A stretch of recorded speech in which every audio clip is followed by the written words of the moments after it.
vivenciando o nosso mês vocacional com a igreja, entendendo o convite que Deus nos faz para vivermos, sermos santos, filho de Deus, que é a fonte da santidade. E é nessa dimensão aprofundada da vocação da santidade que nós precisamos cultivar a nossa espiritualidade em 4 dimensões.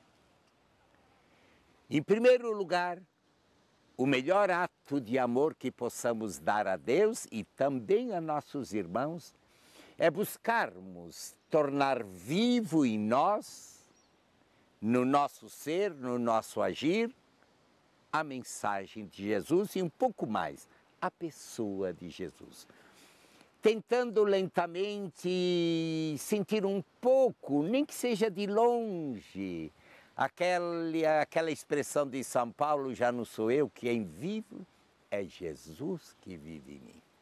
Então, o primeiro ato de amor que eu tenho profundo para Deus, para mim, para a pessoa com quem eu durmo, para os filhos, para a humanidade, incrivelmente, é nos abastecermos interiormente, optarmos pela vida, vivermos intensamente nossa vocação no tempo onde nos encontramos, a caminho da eternidade. Numa segunda dimensão, é olharmos para fora, como nesse ambiente que eu me encontro aqui. Deus nos deu a criação para dela nos servirmos, usufruirmos e não destruirmos a criação. A criação é a casa da humanidade.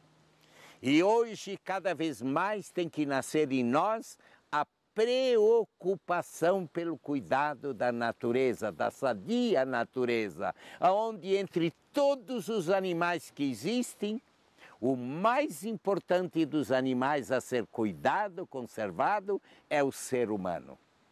E às vezes nem sempre é assim.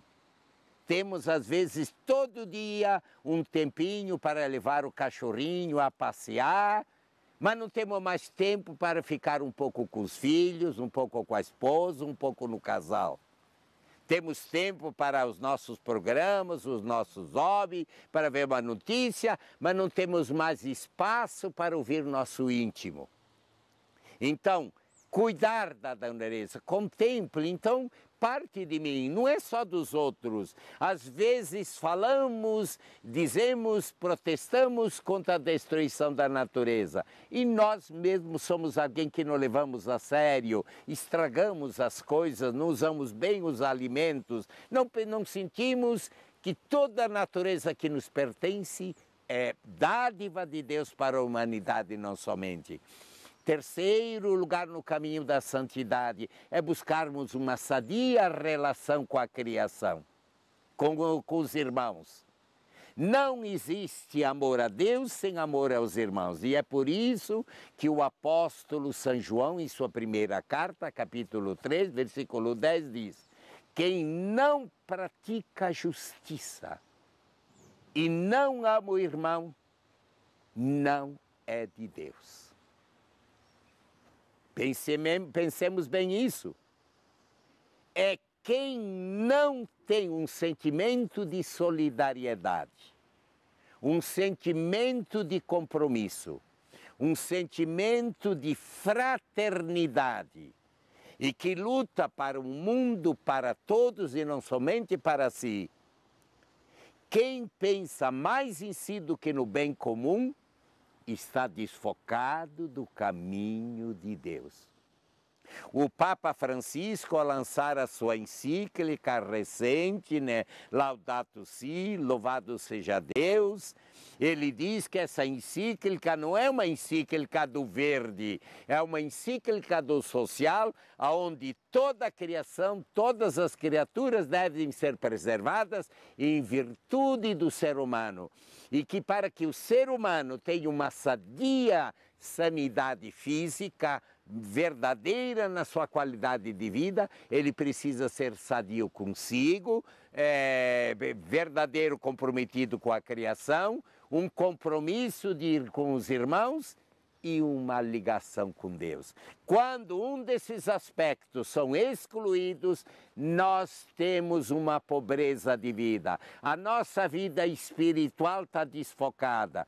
Portanto, rezar muito, ir todos os dias à igreja e não ter obras de amor, não visitar alguém que precisa, não ser caridoso dentro de casa, não tratar bem as pessoas, não buscar lutar para uma justiça social, não buscarmos fazer algo para que esse mundo seja mais justo e fraterno, é nunca termos entendido Jesus, é não seguirmos Jesus, é não sermos cristãos, é não vivenciarmos a fé.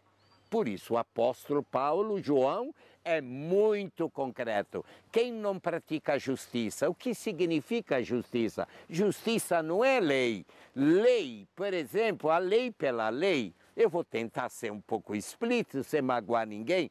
Lei pela lei pode ser um decreto injusto, terrivelmente injusto. Por exemplo, pelo fato de ser bispo, ou pelo fato de ser deputado federal ou presidente, não pode ser preso porque roubou.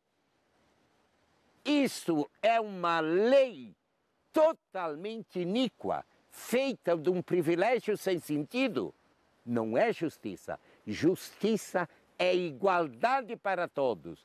Todos com o mesmo direito, com a mesma responsabilidade, com o mesmo dever. Falamos muito em privilégios, falamos muito em meu direito, mas os nossos deveres de justiça. Então, partilharmos um pouco, lutarmos por um Brasil mais justo, um Brasil mais fraterno, mas a partir de cada um de nós, buscarmos fazer o bem. Tente, querido irmão, querida irmã, você que me usa, vá visitar alguém que precisa, tente ver alguém, ajude um pouquinho. Nós gastamos tantos com hobby, com loteria, com roupa. Por que não gastarmos um pouquinho para ajudar uma criança a sair da rua, a estudar e a ver? Não é somente o país, não é somente o governo, é cada um de nós que precisamos assumir essa missão. Cidadania é isso. Quem não pratica a justiça e não ajuda o irmão, não é de Deus. Por isso muita gente gostaria de uma igreja beata, de uma igreja que vai todo dia à missa, eu rezo, eu santo, mas eu não faço nada para promover o ser humano, eu não ajudo, eu não partilho nada da minha vida, eu não sinto a dor de milhões que passam fome. Esse amor cristão não é verdadeiro, não é autêntico, não é seguimento do Evangelho. É isso que Jesus nos ensina. Portanto, querido irmão, querida irmã, nesse mesmo ocasional, o que eu e você estamos fazendo para ajudar tantas pessoas que sofrem? Que Deus Pai nos abençoe e nos acompanhe. Em nome do Pai, do Filho e do Espírito Santo. Amém.